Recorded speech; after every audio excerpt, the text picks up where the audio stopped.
Sarah Page is the founder and CEO of the Kindness Collective. She's been a recipient of the New Zealander of the Year award. She's an absolute dynamo and has some really clear, lucid thinking about being a neurodivergent CEO, what it takes to become a founder of a very successful charity, what the business of charity is actually like, and why you should care about it at all. This is a wonderful conversation with some deep vulnerability, some exciting challenges to overcome, and lots of really helpful takeaways that you can apply to your business, be it a charity or otherwise. Please enjoy. I've got a complex business. I've got like 20 staff, and plus you've got contractors, dozens of and partners, dozens of community partners, dozens of corporate partners. We are supporting over 130,000 people every year. We have a warehouse, a food bank, a community hub. We run a Christmas joy store. I remember the first year we did Christmas for the children at the refuge. We had 43 children that we provided Christmas for. Last year was 24,963. As it's grown, boards and staff and people's feelings and all those sorts of things, I found that the most challenging. A CEO is being able to, not be in the solutions and the problems, and to be able to be that calm, guiding leader. It's hard. This is the hardest thing I've ever done in my life. And I got so many negative comments. You're doing another podcast about your mental health. Oh yeah, we know. Lots of people had opinions, and that hurt. So I took a back seat.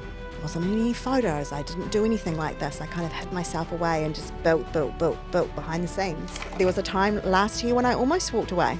So I understand why it's competitive. But I once had another charity CEO sit me down at a table and they said to me, "You're playing in my donor pool."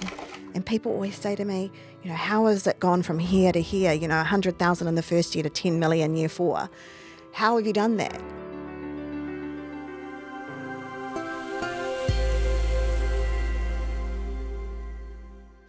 Sarah Page, what an absolute pleasure to have you here. Welcome to the show. Kia ora. Thank you for having me.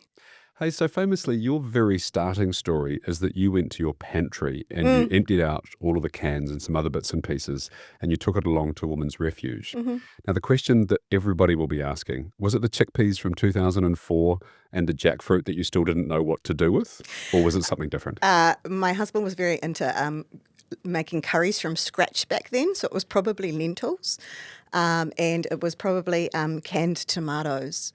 Yeah, those canned tomatoes.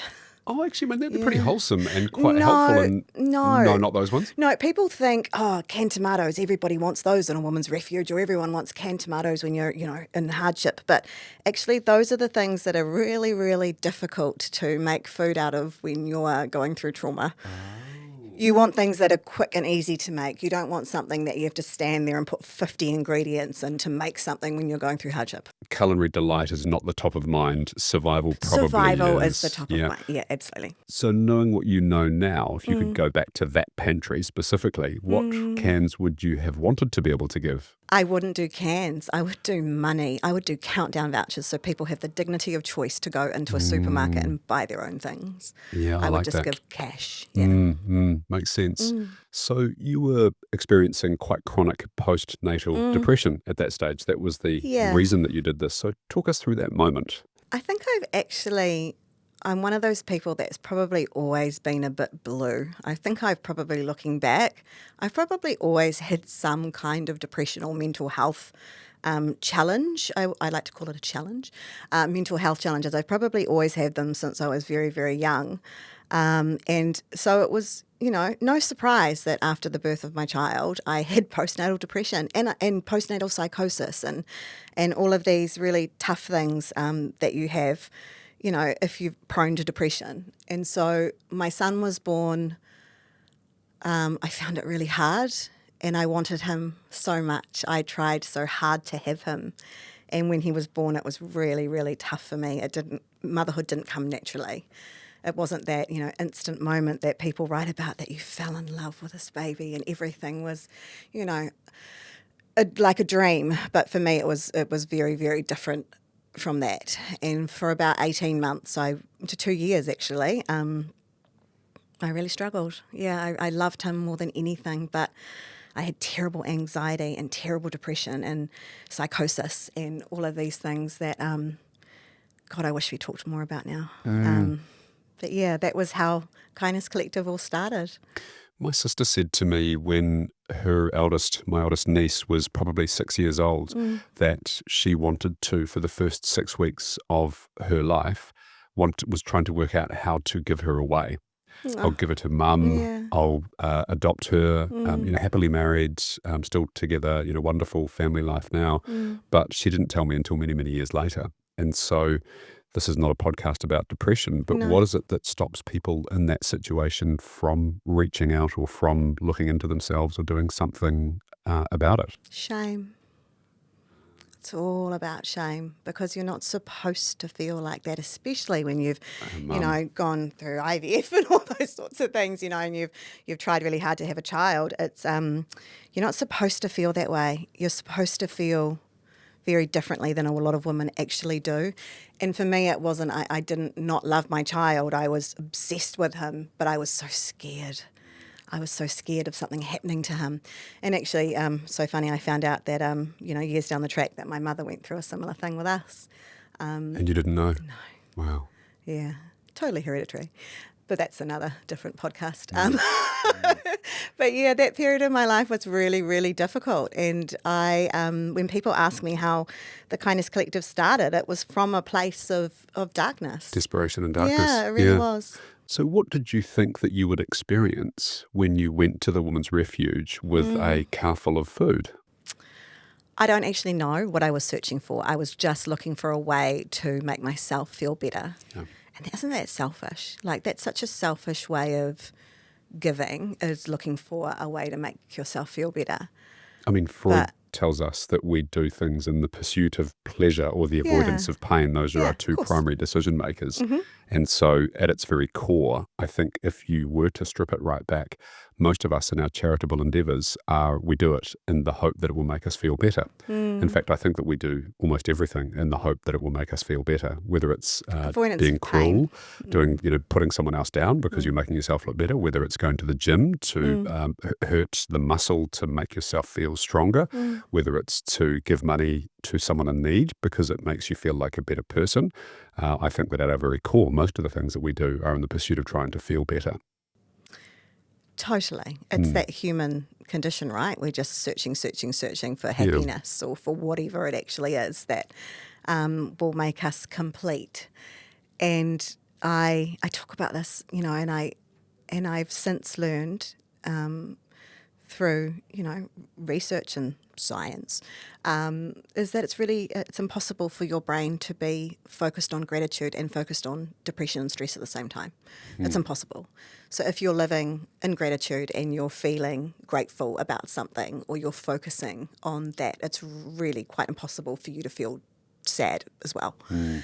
So when I started to, give with the Kindness Collective and, ask my friends and family to do the same, it started to give me a feeling of what I know now as joy and a feeling of not being inside myself and my own shit. And actually focusing on something else can give you that release of sadness. So you went to the women's refuge. And the experience that you had, was that joy that you... Yeah, it is. It is joy. Yeah. And that is, I think, what I still cling on to now is that joy of not thinking about yourself, but actually helping other people have what they need. And I got a big hug and a thank you and all the rest, but it was more around how I felt afterwards and, saying to my friends, hey, this is actually making a real difference. Why don't we do this again? Let's do this again and again and again. And let's do it more this time. And, Christmas presents for children and all those sorts of things that we have done over the years. It was that feeling of actually I could really make a difference in someone else's life here. You said that what I now know as joy, was that one of the earlier times in your life that you consciously experienced it? It's a funny word, isn't it? Joy. It's a word that we don't really lean into and we haven't really leaned into. But I try and lean into it because the word joy is like the opposite of sadness and depression and darkness and all those sorts of things. And I know now that those feelings of joy are for me connected to Kindness Collective and connected to and to giving and helping other people have what they need. So I didn't know it at the time, but I know that feeling really well now. Can I share my experience with it? Please, yeah. So I went and lived with a monk for a week and I wanted to try the deep meditation experience. And it's really difficult meditating for 10 to 12 hours a day, it transpires. Sitting there doing nothing and not moving is really, really hard. And on about day 4, I started to experience this thing that I now know to be joy. And it came from the pit of my stomach and it just emanated through the entirety of my body. And it was just overwhelming sense of well-being, calm, connectedness, love. And I was like, wow, this is phenomenal. And after about 30 minutes, it started to ebb away, it started to abate. And so I went looking for it in my head. I'm like, was it over there? Was it that thing over there? Was it this thing over there? And I couldn't find it. And then I just had this voice that said to me, just have gratitude. And so I started to express gratitude. And you know what happened? The joy came back.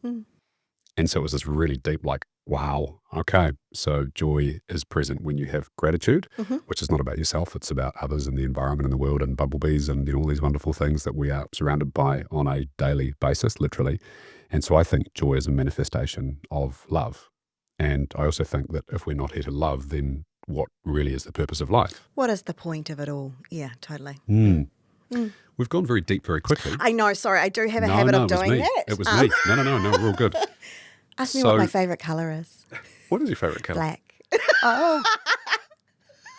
Black. But I'm trying to, I'm 46 now, so I'm trying to wear colour. And so we've gone to green, we've gone to brown, we've gone to like other sort of colours like that. But I'm trying to be, a little brighter. Hey, it's Josh. Thanks for listening to the show. When founders talk about the dream exit, they're really talking about freedom. Freedom to choose how to use their time and to decide what comes next. I'm a client of JB Ware in New Zealand, and I know this is what sets them apart. They help entrepreneurs and leaders turn success into significance. A great exit isn't just about the commas in your bank account. It's about what those commas enable you to create. 2 Commas is proudly partnered with JB Ware, helping founders by putting their wealth to work for generations. Welcome. Thank you. Yeah. Yeah, you and your wife wear a lot of colour. We egg each other on to a pretty good degree now, especially the brighter, kind of more fruity outfits. That's what fabulous. I've realised is that you don't dress up for yourself, you dress up for other people. Yeah. Because it actually brings them joy. Yeah. I've got these crazy, ridiculous outfits on the mountain a couple of weeks ago. These Aussie guys started to give me grief about it because I'd made them happy and, there was something about whatever I was wearing. It was a wild, onesie kind of suit that I was wearing, ski suit. And it made a lot of people stare and point and laugh. And I'm like, well, I don't mind being the butt of someone's joke. I don't want to be the center of attention, which is what it sounds like. But it's more just to bring other people joy. You both look good. You wear great clothes and you look good at all times. Yeah, what's that like? Joyous. Yeah. And often a bit uncomfortable. Of course, yes, because people do look at you and have an opinion. Yeah. Yeah. And Australians like to call it out.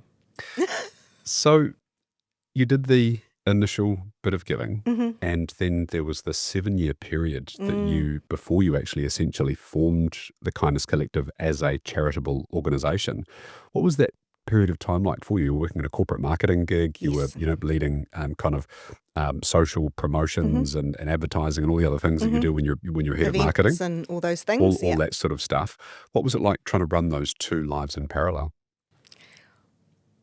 Well, it was only ever in that period a very small passion project. It was like my hobby. Right. In those sort of 6 years leading up to 2020, it was more just something we did every now and again, maybe 4 or 5 times a year. I remember the first year we did Christmas for the children at the refuge. We had 43 children that we provided Christmas for. Last year was 24,963. We'll call that 25,000. I know, do you know? 43 to 25,000. Really I was like, come on, where are the kids? Find me 6 more kids. But yeah, no, we left it at that. But yeah, in those early years, it was just little projects. We would build a sandpit for a child with autism. We would provide trampolines for kids at schools with special education needs. We would do all sorts of little things. And it wasn't until 2019 that I thought, okay, let's give this a shot. What were a couple of the early moments for you that you realised that you were onto something meaningful? There's two. One of them is very, very egotistical, and I'll probably hear it back and go, "Oh God, Sarah." And the second one, we'll go with the first one. The first one was we were at the refuge at Christmas, and they had invited a lot of our community to come and celebrate Christmas with them, and it was beautiful. All the kids in the refuge sang some songs. They performed. They spoke, and a person spoke about the effect of having food every day and what that had led them to overcome. Just a simple thing like being able to put food on the table every night and what that meant for their family. That was when I went, okay, this is something that we could do more of. And then in 2019, a friend of mine, Monique, she nominated me for that ASB Good as Gold. Okay. And they gave us $10,000. And it wasn't so much about being on TV because I find that deeply uncomfortable, but it was the $10,000, and I went, oh, that's a lot of money. We'd only ever had $2,000 or $3,000 at once, but this $10,000, I thought, okay, what can we actually do with this that is really meaningful? And then the idea from there grew with, well, let's see what happens if we make this a thing, if we make this a charity. And that was in 2020. So it's not been long that it's been like this. Yeah. That is a short period of time, especially to go from 43 to 24,996 or whatever it was. Yeah. What were some of the pressure point moments for you along the way? So some of the really, really difficult, like, oh God, why have I done this moment? Do you know, for me, and I feel so bad if anyone's listening to this and it feels, it could be them, but the one thing that I have found the most difficult is not the idea and the building and the honing and the, 25,000 hours on building this thing plus more. It's been the people. I find people difficult, Josh. I find people so difficult. So for me, the pressure points have always been, as it's grown, boards and staff and people's feelings and all those sorts of things. I found that the most challenging out of everything I've ever done. Every really big thing and every really small thing along the way, it has been always going back to people.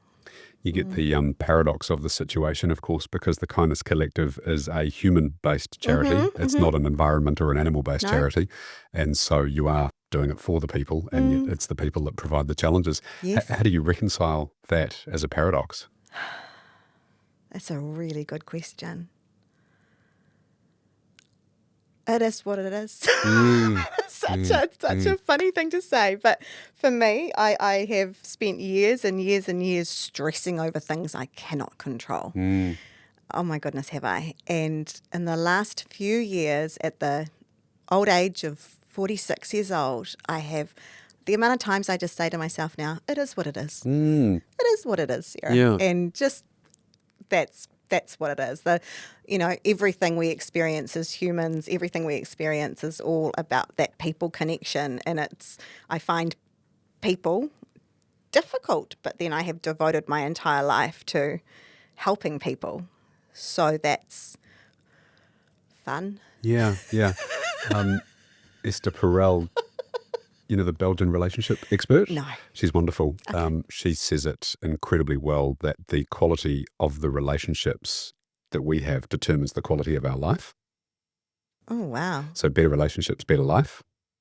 Yeah. The longest ever study of humanity started by Harvard in 1938 proved that exact same thing, because they started off with the question, what are we here for and what makes us truly happy? And it turns out to be quality relationships. And I think it's the paradox of entrepreneurship. To start something that becomes something meaningful, you have to be, at the outset, control-oriented.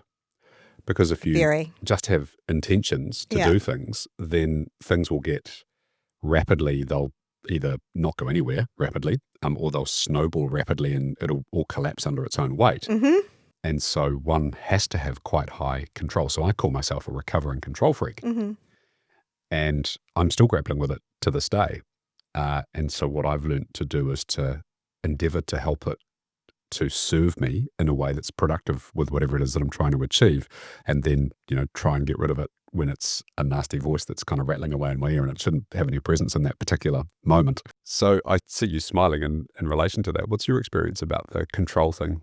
I have been called a control freak and anally retentive more times than I can count. Yeah, that is something I definitely identify with. What about that in relationship to entrepreneurship? I think actually when you're founding something and you're building it and you know in order for it to grow, you actually need to be in control because no one else, if you've got an idea, it's in your DNA, it's in your bones, and you're the one that's building it and pouring absolutely everything into it. I mean, we know that, to perfect a skill, it's 25,000 hours of dedicated focus and practice on it. And when you're starting something or where you're, in a startup or whatever it is, I believe it's more than 25,000 hours, it's all you do. So you have to retain an element of control for it to go in the direction and have that vision. But there comes a time when if you want it to grow more, if you want it to be bigger and have more meaning than beyond you and what you can do, you have to relinquish a bit of control. You have to start trusting other people to be able to carry that vision forward. Yeah, one does. Yeah. And the notion of attaching guardrails to that is something that I think and talk about quite a lot. And so giving people clear expectations of what it is that you would like of them, giving them support and getting there and giving them feedback when they don't quite make it. How are you going on that particular journey? Wow, you sound like a really great CEO. What are you doing? Do you want to come and be Kindness Collective CEO? I think that's the fifth time you've asked me that, actually. I think it might be. I will keep asking. I call myself an accidental CEO because I would never apply for a CEO role. I would never get hired for a CEO role. I find the notion of the word CEO quite difficult. It's not me. When you think of a CEO, you're thinking of someone that's, like you, cool, calm, collected, Chicken direct, strategic in thought, like all of these things. That's not me. I am fiery. I am passionate. I am dedicated. I am so focused, but I'm also a little bit fruity. And, learning to be a CEO after you've been a founder, and trying to change your ways of thinking and your ways and your behaviours and all those sorts of things, which makes a founder really great. Those things that make a founder awesome and makes their project or creation or whatever it is fly, those are entirely different attributes of a CEO. They're completely different. Yeah. So I'm trying at the moment to learn how to be that, failing miserably most days. But what was the question, Josh? I love your candor, actually. And I don't think enough people have this frank reflection on it. I'm so self-aware, it's awful. Yeah, okay. Also, to become the CEO from the founder is what you said. And so the notion is essentially they're two quite different skill sets. So I think about age and stage and then fit for purpose quite a lot. We've talked about this before. And so that what got you here won't necessarily get you there. And so if it's something that you desire to continue to have that role, that presence in place for within, as in to be the person that's ultimately responsible for running it, then you do need to evolve and you need to grow and you need to develop as a person. But we all go, oh, yeah, I want to learn and grow, but change is hard, right? It's one of the hardest things we'll ever have to do as an individual. Change perceptions, change behavior, change ways of viewing the world, all these sorts of things. Is there anything that you've done which you found to be more effective in going through this journey of becoming the better CEO? So what's worked for you and what hasn't worked for you is the question. That's such a great question. And I think really being so totally honest, it's a battle daily for me. I sometimes joke to my husband, who's also my head of operations at work. Nepotism, eh? It is a family business, It is- truly. I know you mean, jest with it nepotism. I know really it's not is. that. It's not. It's a family foundation. Yeah. But I joke, every day that I'm like, okay, CEO, let's go, because it is the polar opposite of everything that I am. I don't know if it's obvious to the viewers or people listening, but I have ADHD, and I've always had ADHD. Looking back, and everyone I've sort of told that I've got ADHD has gone, really? Roll their eyes and really, that's what I do. That's what you do. You went, oh, true. But where was I going with that? See, there it is right there. ADHD. Yeah. Where I was going with that is that, that is me as a founder. I have 1,010 ideas. I am so fiercely passionate about things. I can come up with problems and solutions and really big things in my head and 1,000 different ways of thinking. And I can do all that.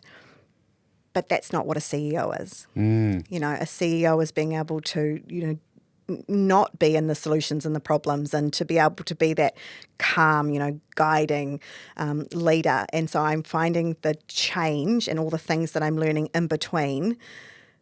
It's hard. This is the hardest thing I've ever done in my life. Right. And what I have learned is where I'm over the last couple of years of where I fall short is that part of me, that founder ADHD, 1,000 ideas, larger than life, and loud and all the rest. That is not what people want in a leader. They don't want that, and that is the hard thing I'm learning, is trying to stop talking. God, that's hard for me. Stop talking, listen more, think about the things that I say and that I do that in my head make complete sense. And in our, journey make complete sense. But for other people have different ways of working and thinking and behaving and doing, and that's what they need. So trying to learn to listen more and not talk as much, and to be present when other people are talking is difficult for me. Yeah, it's interesting. I'm not surprised to hear you say that, and that's not a criticism. But we've known each other for 6 or 7 years now, and I've had the pleasure and the privilege to watch you grow and to play a tiny little part in helping you kind of, whatever this thing has become, and the role that it has today. And I think about the growth that we all have to go through to get there. And I reckon a useful framing of it is that it's a toolkit. Because what you've talked about there is like an identity shift, and shifting one's identity is really, really difficult.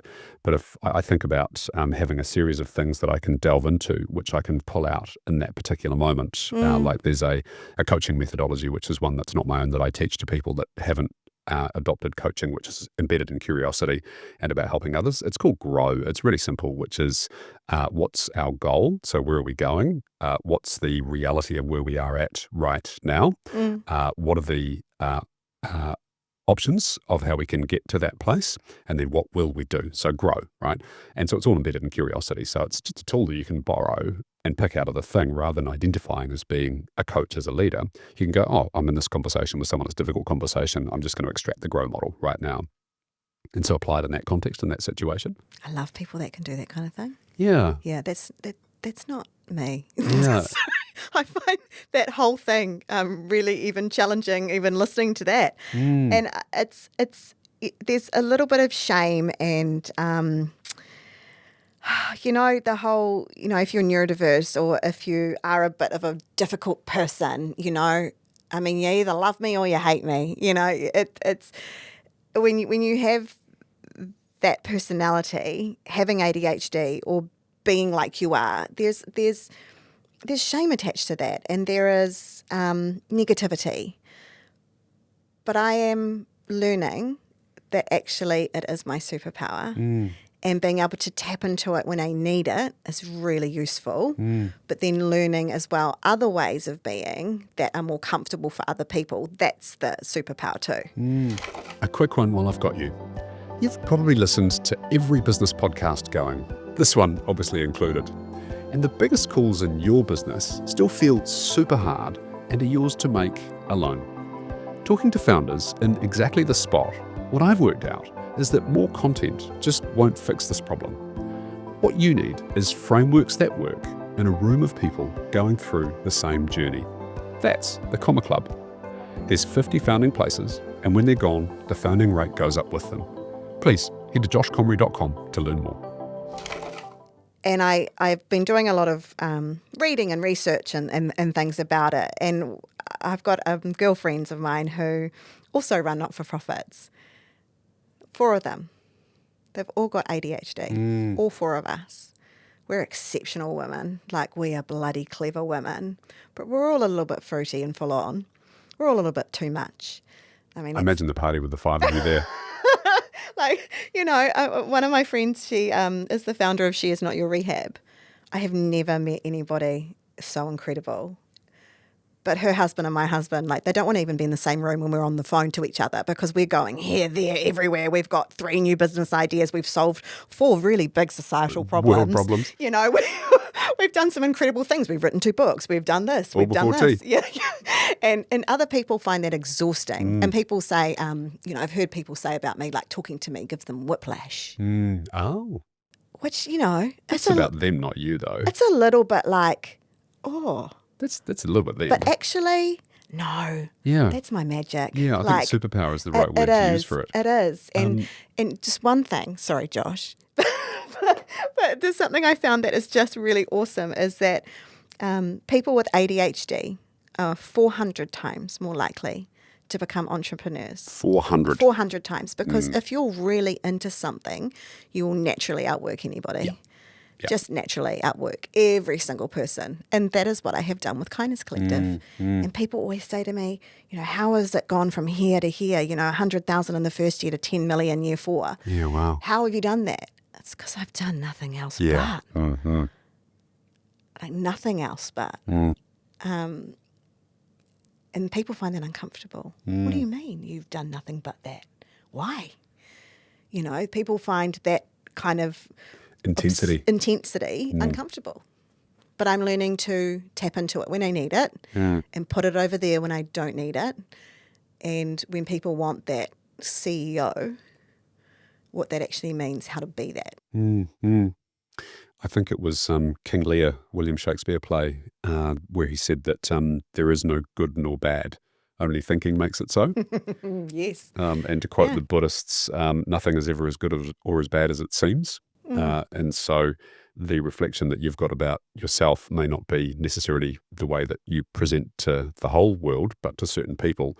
And, who gives a fuck about those people? If people want to judge you, then they're going to judge you, just as we were talking about certain interviewers before coming into this conversation. We won't mention any names on here. We won't mention any names. No, but we'll get censored. what's that? If that's saying, it's a quote from the Dark Knight or something, but if you're a hero and if you live for long enough, you'll become the villain. Or if you're lucky enough to live, you'll become the villain. So you're always the hero for a while, but and you see that with community leaders or people. If you put your neck out, if you do something that other people see, they think, oh wow, you're amazing. But before long, you'll be the villain in someone's story. Yeah. And you see that all the time, right? Yeah. In which version of the story are you the villain? Oh, I'm the villain all the time. And I think I've spent my entire life trying to make people like me. My God, I don't know if that's too personal for this. If it is, oh well, here I am. But I just really want people to like me. And they don't. A lot of people don't. I do. Because I know you do. Thank you. No, because I am a lot. I'm a lot of a person. I'm too much. And I think in order to do something really, really great, you have to be a little bit unlikable to some extent. And, I've tried to make, as a CEO, I've tried to make my team like me. I've tried to, be everything to everybody. And it's impossible. And I'm learning. Tiring? It's exhausting. And if you've got ADHD, it's even worse. So I'm learning now that I'm never going to be everything to everyone. No matter what I do, there's always going to there's going to be someone that has an opinion of it. And if you put yourself out there and you do something really big or different with your life, people are going to have opinions. And they're going to think negatively of you. You're always going to piss someone off. So actually, just be who you are, live your life the way you want to live it, and just do everything you can to be true to yourself and the people that you love, and that's enough. Yeah. That's enough. I love this. I think I have the benefit of being a Gemini, and I don't read the horoscopes, but I subscribe to there's similarities in personality traits. Guess And what I am? a Scorpio? Is that right? I didn't know that. Of course. There we go. Psycho and passionate. That's what they say. That's what they say. No judgment over here. Hey, not at all. So the Geminis, the twins, Yeah. and those of us that, those of them that live with us, realise that there's multiple different personalities. And so what I'd like to think about is, yes, there's my authentic self, but my authentic self has multiple different characters. Of course. And so there's characters that I play depending on the context and the situation. So this is podcasting Josh, which is different from big stage speaking Josh, which is different from mentoring Josh, from having serious conversation with an underperformer Josh. The characters that I play. And so they're all authentically me, but they're appropriate for different situations and different contexts. That's a skill. That's a wonderful skill to have. I do not have that skill. Right. I am just me wherever I go. Yeah, okay. Yeah. Yes. Just me. And for so many years, I've been like, oh, bugger it. It's just you being you again. Oh, stop being yourself. But now I am learning.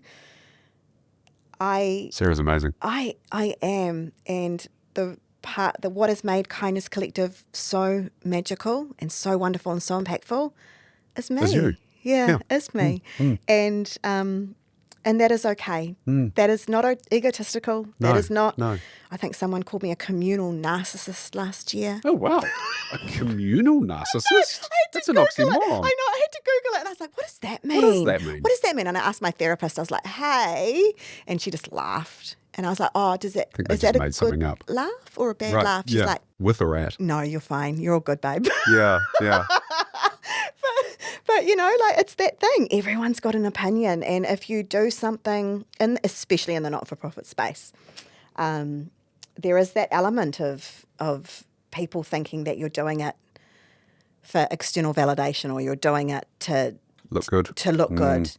And so for the last few years, I've kind of hidden away. For the first couple of years of Kindness Collective, I put myself out there. Yeah. I was doing the podcasts and the articles and all the things, trying to get people to support Some it, awareness, yeah. and get some awareness. And I got so many negative comments. Oh, you're doing another podcast about your mental health. Oh, yeah, we know. Lots of people had opinions, and that hurt. So I took a back seat. For about 3 years, I wasn't in any photos. I didn't do anything like this. I kind of hid myself away and just built behind the scenes. And it's been in the last year that I've had this kind of change in thought around it. Do you recognise the moment and why? Last year was a really difficult year for me, the business, in all aspects. And I think, I've heard when you get to year 5 or year 6, there's always going to be something that either makes you or breaks you. And for other people, it could have broken them. I mean, in the last, very short space of time, my father's died, my sister's died. Wow. Last year, I made some bad hiring choices. Oh my God, have you done that before? Because they just snowball and snowball and snowball. Especially if you don't deal with them rapidly. Which I didn't. Right. I didn't. I hadn't learned to deal with things effectively at the time, and everybody was looking to me to deal with things like a CEO would do. But because I'm me, I didn't deal with it properly. And it had some, flow-on effects. And now, oh my God, it's in a great place. And now I'm learning to deal with things at the time. But last year was really tough. And I came to just the realization that what we have built is beautiful. And it has some real impact. And, you're either going to rise to the challenge, Sarah, and learn what it takes to become a CEO and be the best bloody CEO that you can be now, and then get to a point where, it's time for someone else to take the reins, but I'm going to give it a bloody good shot first.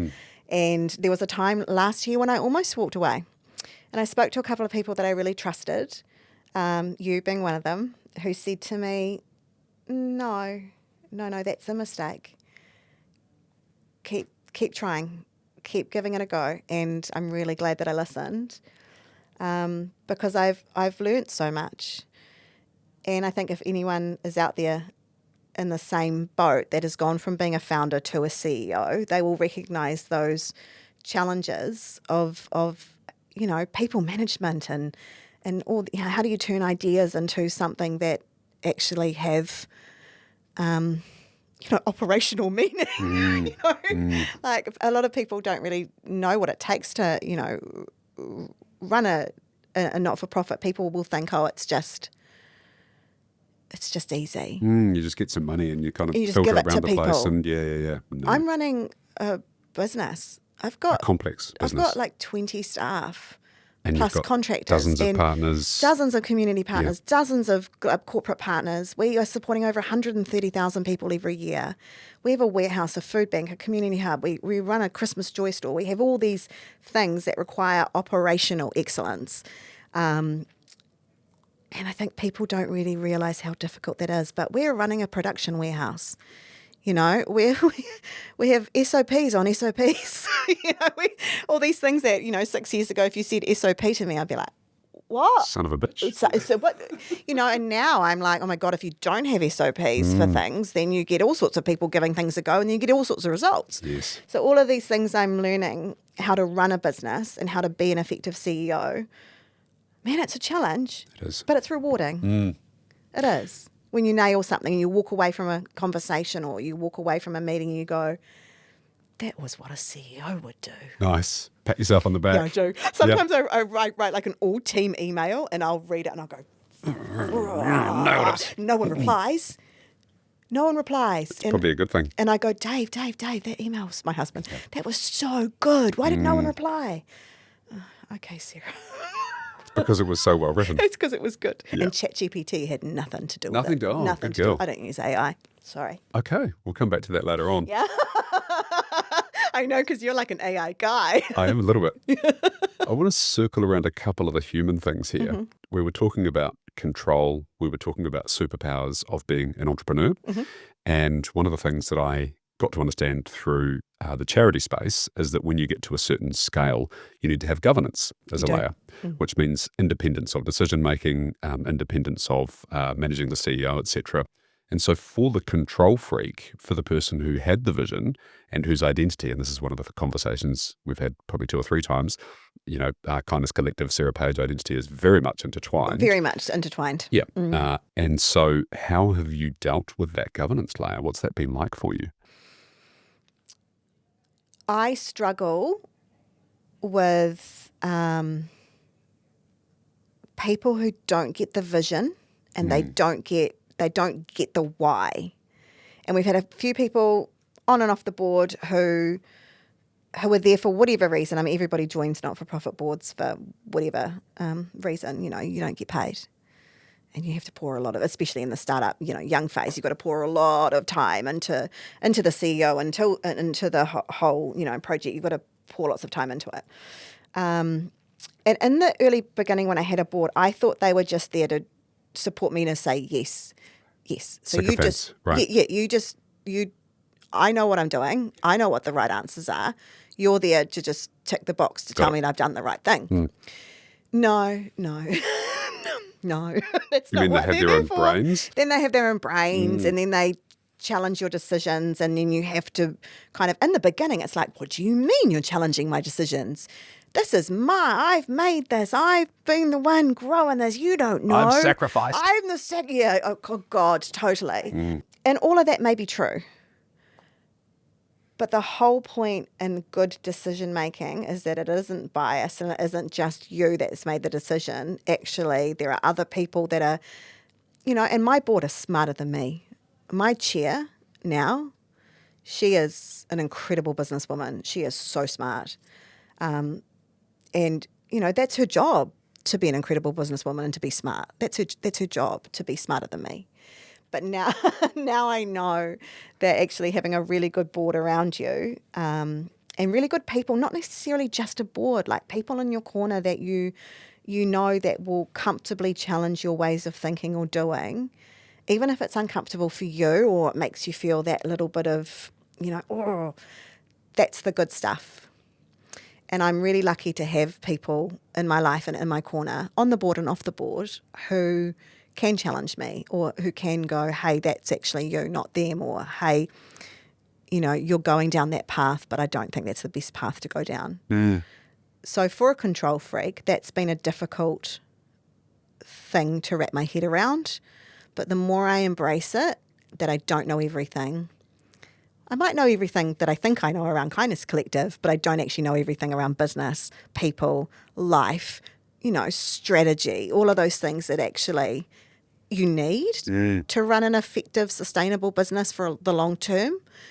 I don't know everything. So it's been a really humbling and actually awesome experience. I love not knowing stuff now. I used to feel really bad and, I don't know what a good...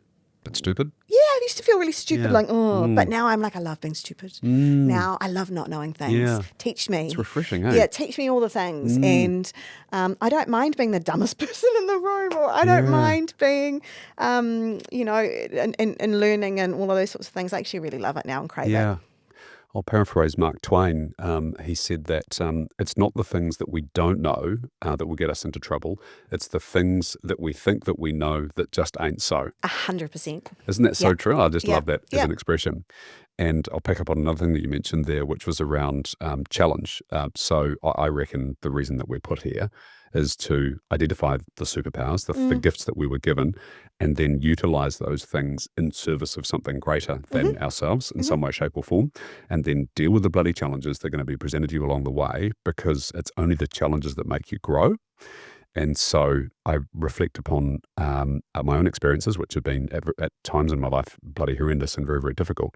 And I think about the way that society has evolved, because a lot of Gen Xers had, pretty tough, their parents were baby boomers, war generation.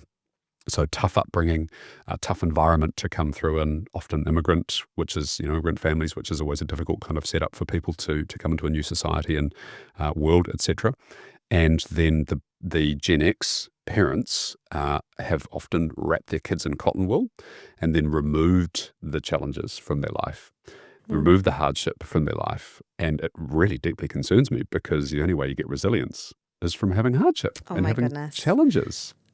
As I'm listening to you, I didn't have an easy childhood or an easy life. It's never been easy for me. It's always been bloody hard. Did you change it? There's only one thing I would change if I could, and that would be, everything that's happened in my life is, no, because those experiences have made me so resilient. But I wish that we had the knowledge, around neurodiversity that we have now. I wish that someone had pointed things out to me when I was little, because then school wouldn't have been so hard. I found school so hard. Everything was hard for me. Nothing has ever really come easy. It's always been hard. And I wish I'd known then, because maybe I could have had some help. And so as a result, my son is neurodiverse. And God, his life is like a dream. He's almost 14 and he is incredible. He's so clever and he's so funny. He's such a cool kid. He's so cool. But I have made his life really, really easy. Yeah, and I do worry a little bit about that now as he gets older. Is he going to have the same level of resilience that I know that he needs to operate in a world that is not set up for neurodiverse kids to succeed? Is he going to have that level of resilience that he needs? Probably not. I do baby him a lot. I don't think it's just you amongst our generation. I see it a lot with my friends. Yeah.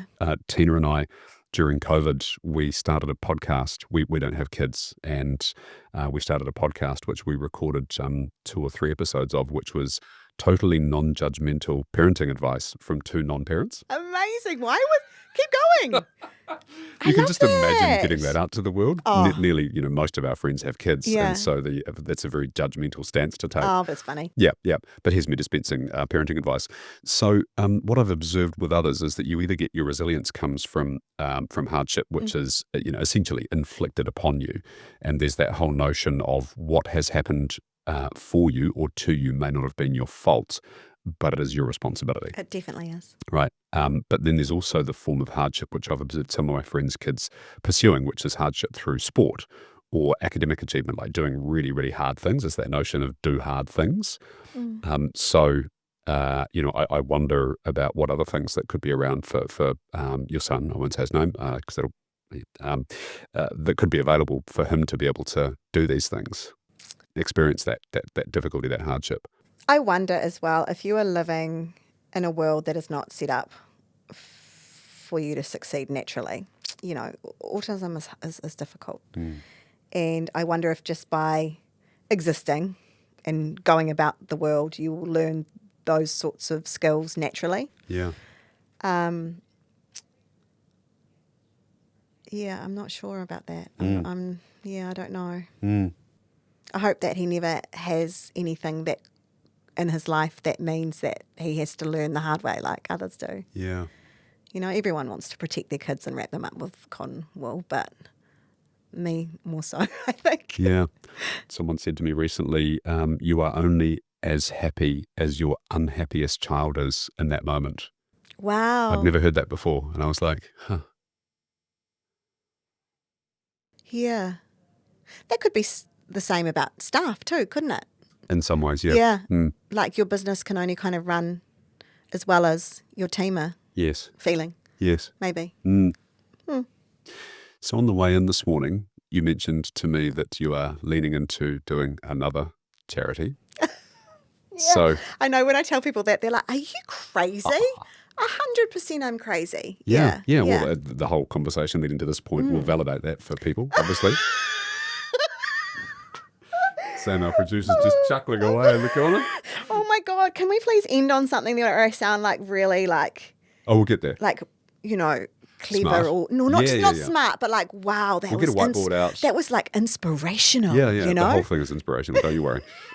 So what have you learnt from the 10-plus year journey of Kindness Collective, becoming New Zealander of the Year for community-based work, a whole bunch of a myriad of accolades? So many awards. But what have you essentially, there is heaps. I know, but what a dick. What have you essentially learnt from that journey that you will not do or do with the new charity? What is the new charity, firstly, and then answer that question, secondly? So we're starting a new program called Tupu Rangatahi, which is designed to help young people into work. Oh, no, love it. I've become very obsessed with youth unemployment rates. It's the worst it's, I think, ever been since the Great Depression. And it's even harder if your last name ain't Smith. I have seen through some of the community partners that we work with and some of the teams that are coming through programs, that are coming through social housing or youth development programs or whatever it is, even, youth justice with police and things like that. And it's really hard to get your foot in the door. It's really difficult for a lot of kids, especially if you don't have a lot of privilege and you haven't grown up with stability in all the places. It's really hard to get started in a job, in a career, and then you end up, you can end up in a cycle of hardship, not being able to get your foot in the door and not having a job. So we're going to start a new program that's eventually going to become its own thing and its own charity. It'll run alongside Kindness Collective to begin with, because we have the infrastructure, we have the knowledge, we have the people. And then once I've proved it's successful, which I will. Mm-hmm. Of course you will. It will then become its own thing. And so we're starting in October with 6 young people in our first cohort, and they're doing a 10-week paid work experience program, and then we're working with partners, corporate partners that we work with, for job placements. And within the 10 to 12 weeks, they are going to do a lot of qualifications, sort of NCEA level courses, food safety and handling, forklift, get some qualifications on paper. They're going to learn everything from interviewing skills. They're going to learn everything from how to write a CV, how to do, financial literacy, budgeting, all sorts of things that you need to know as you go into the world. They're going to then do placements with our partners. So they're going to do 1 week in construction, 1 week in retail, 1 week in hospitality, 1 week here, and here. And then they're going to graduate from the program, and with our program partners, they're going to then pick which pathway they want to go into and be supported for 6 months in their first job. Amazing. Yeah. Can I just touch on some beats there? Yeah. So what I've heard you say is the formula for getting something out of the ground, which either consciously or otherwise has now come about. The first is to do a MVP, a minimum viable proposition. Mm-hmm.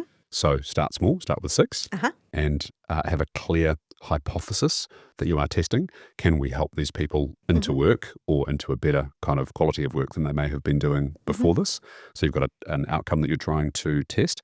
And then the middle one is leverage.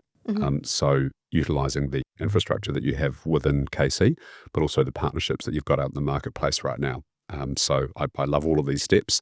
They're logical and clear. And I really love what you're up to there, because what I think that we now identify is that a pretty good degree of our kind of meaning and our purpose in life comes from the vocation that we choose. It does. The people that we can get associated with in that career, the outcomes we're able to work towards, the ability to make an impact upon the world, get ahead for yourself. Maybe. And your family and your community. And, you might be the first person in your family that's had a job or career or gone to university or had those opportunities available to you. 100%. If people are interested in learning more about this, would they go to the KC website? Tupu Rangatahi, Tupu Rangatahi, Rangitaho, or just actually, maybe that's too hard, .org.nz, or they can go to kindness.org.nz. Kindness.org.nz. Or look me up on LinkedIn. Yeah, okay. Yeah, cool. So we've talked about startups, we've talked about entrepreneurship, we've talked about the new journey, and the thing that I have always said to you, and I believe that you'd probably now espouse, is that you're a startup CEO. Yes, and an definitely. entrepreneur, and identifying in that space. Have there been any steps along the journey that you've gone, wow, shit, this charity thing's just so bloody hard, why didn't I just go and get rich instead? No. I mean, yes, it's so bloody hard. Oh my God, what am I doing? But it's never been an option to quit. It's never really, apart from last year when I seriously considered, is this going to be forever? Yeah. No. I believe in what we do so much. I believe, without getting, political or anything, sorry, but I very much believe that we could live in a country where everybody has what they need. I believe very much in the idea that New Zealand has enough for everybody, and I won't let go of that vision. So I will, and it might not be me as CEO for Kindness Collective one day, but I believe that what we do does help people, and I believe in the possibility of what it could achieve. So I don't know what the question was now. It's okay. So it's interesting. My job's to That was keep really on. good though. Yeah, no, it was perfect. Thanks so much. It was perfect. That could be like my when I run for the Green Party. It could be like On your tombstone. Yeah.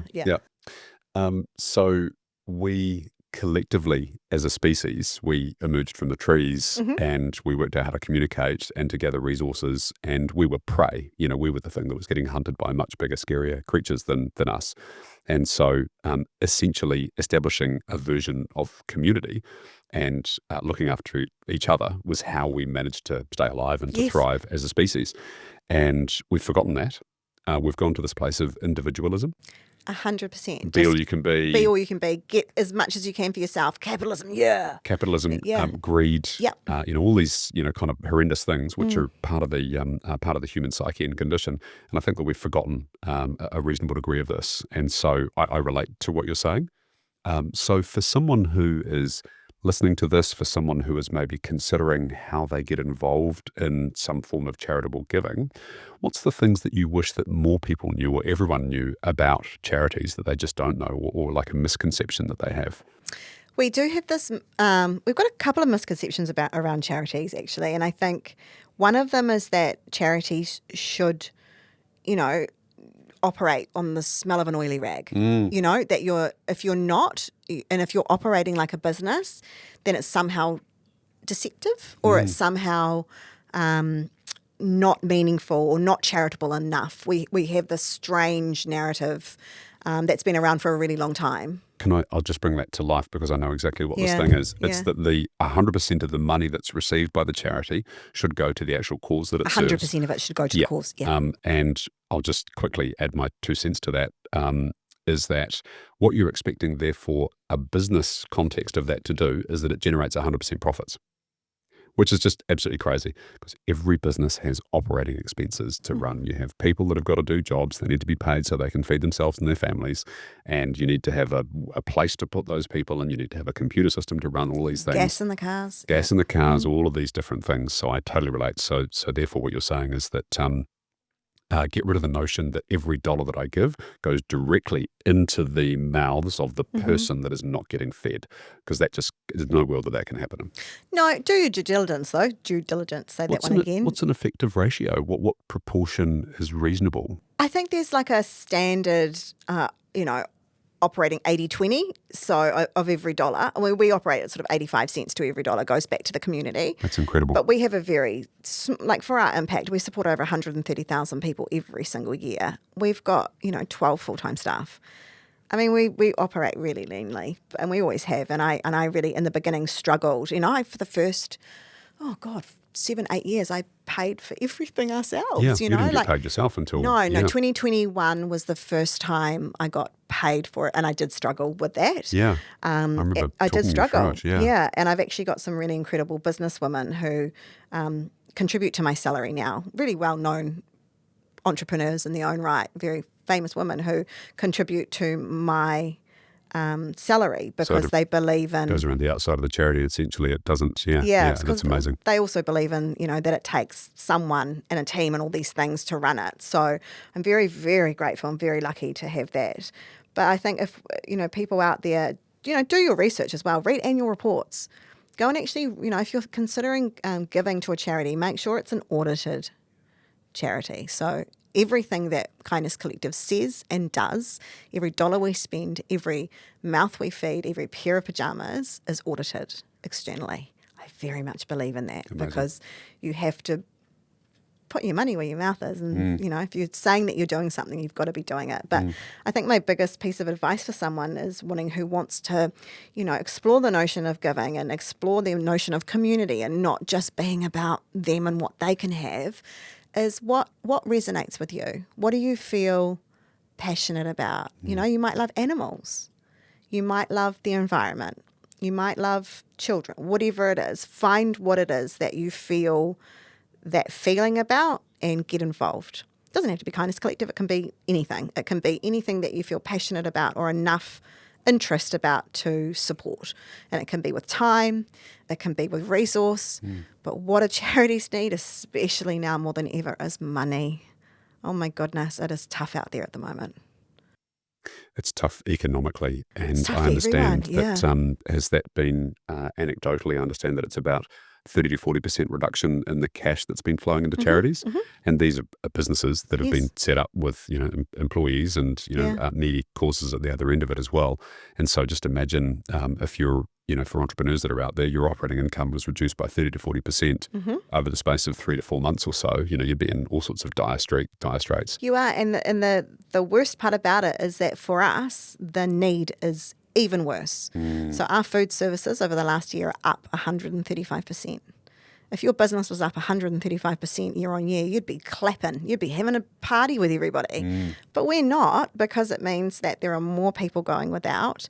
We're seeing different levels of need now than we've ever seen. And we've seen people that have got 2-3 jobs who can't make ends meet. People who have lost houses, mortgages, jobs, whatever it is. People who are needing support that didn't need it 3 or 4 years ago. And then we're also seeing a massive reduction in support from the government. So Kindness Collective's never been government funded, despite trying. But anyway, it's another story. But, the government support that is flowing onto social services and charities and things like that has dramatically declined, which means that there are charities closing up. There are social services, not able to do their jobs, which means the need and the reliance on charity is even more. But yet donations are down. It's this perfect storm at the moment of challenge.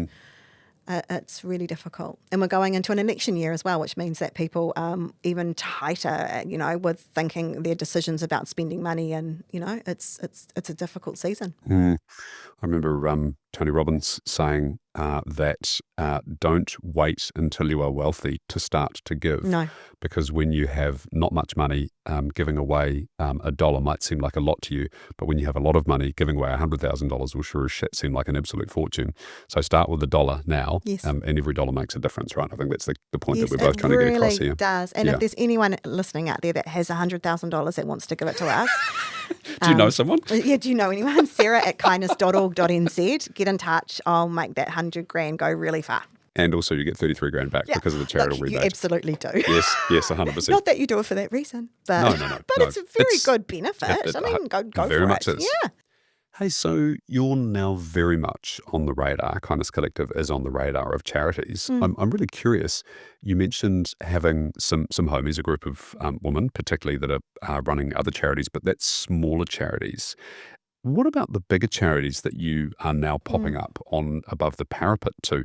Is it collaborative or competitive? God, that is so funny. I wish we could actually talk more about the charity sector and how competitive it is. It's kind of gross. I mean, people talk about collaboration, but they don't want to be collaborative. A lot of these big charities don't want to be collaborative because what it means is that you're stepping on their toes, You're getting the dollar, therefore they're not. Is that the mentality? And it's a difficult sort of situation to be in because everybody's work is vital, everybody's work is important, and they've got people relying on them. So I understand why it's competitive. But I once had another charity CEO, I won't mention who they are, sit me down at a table and they said to me, "You're playing in my donor pool. You're getting too big for your boots. You're playing in my donor pool." Stop it. Gross, eh? Yeah, it is. And now, that they try and compete with you when you're doing campaigns and things, and it's just yuck. We're all out there trying to support the people, and there is more than enough children in poverty for everyone to go around.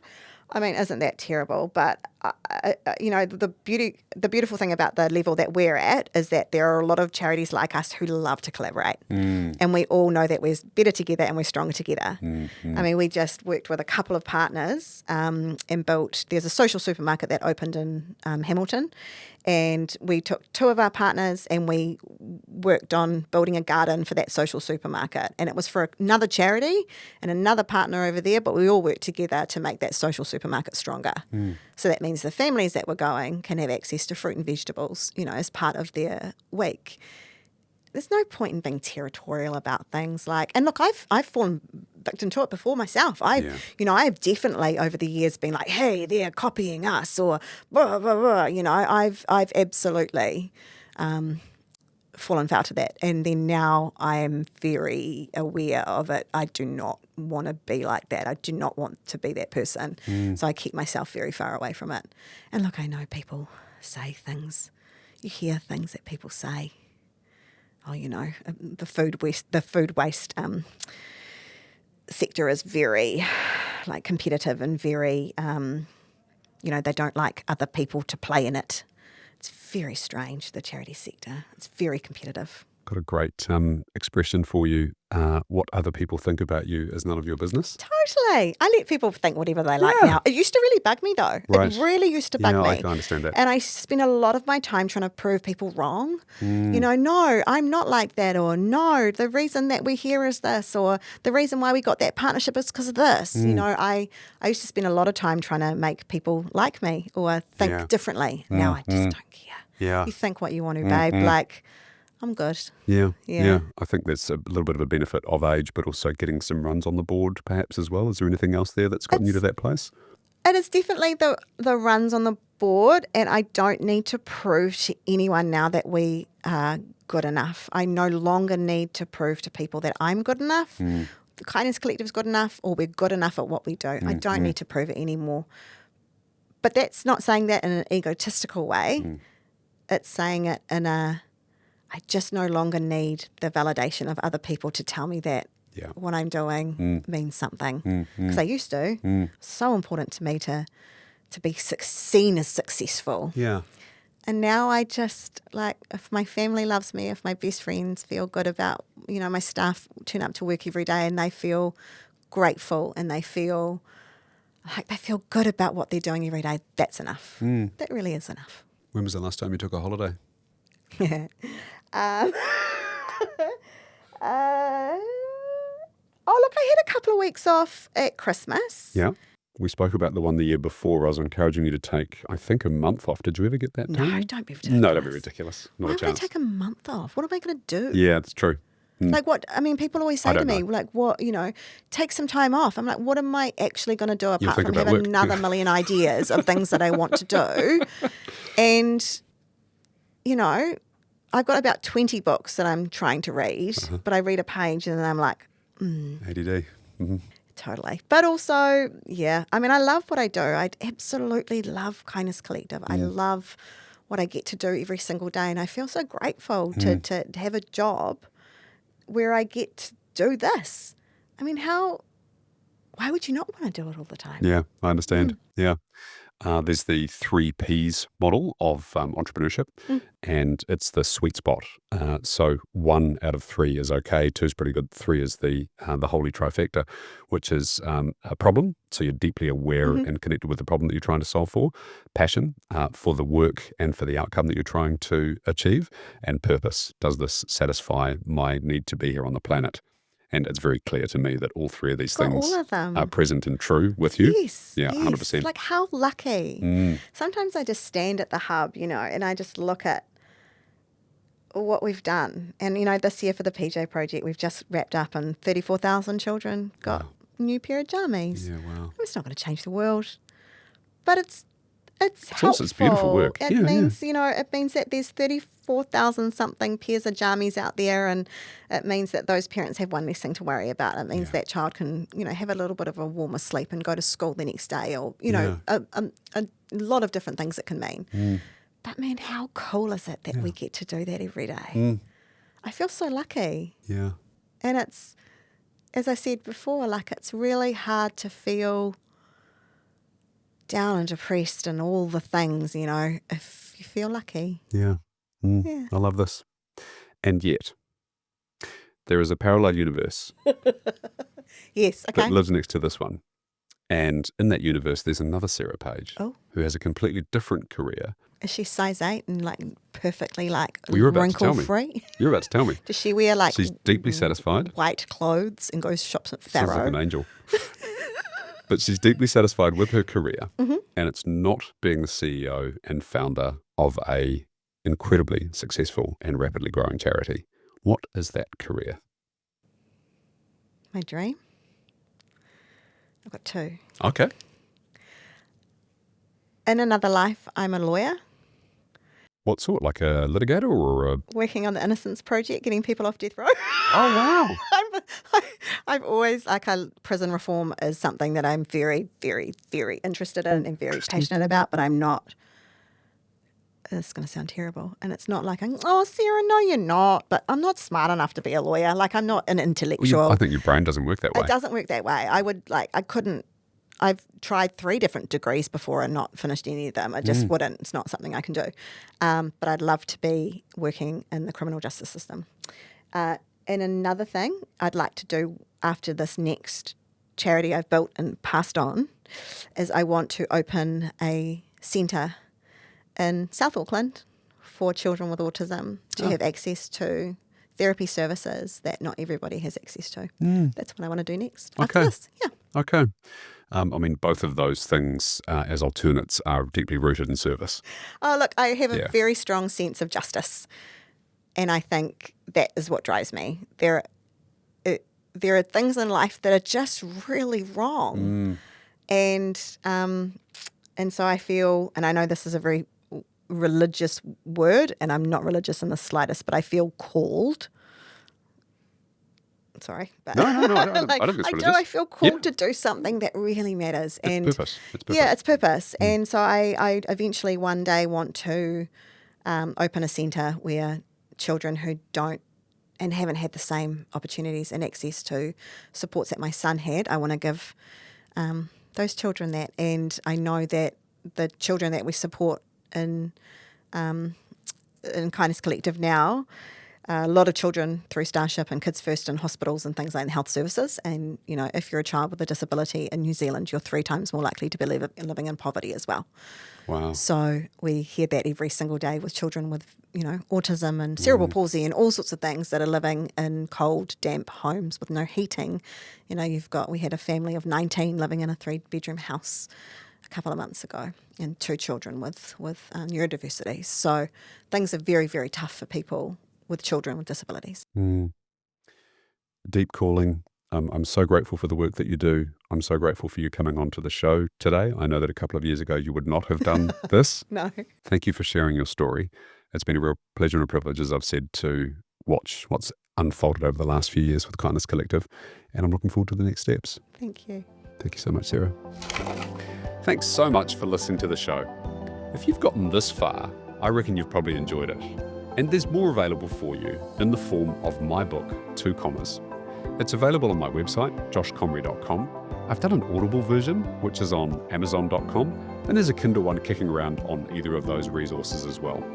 I've had some wonderful, unsolicited feedback from early readers. They describe it as being punchy, clear, helpful, and actionable.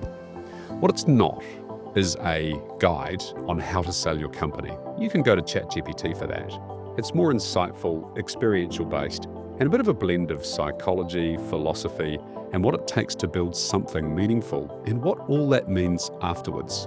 Thanks so much for listening, and I hope you grab yourself a copy.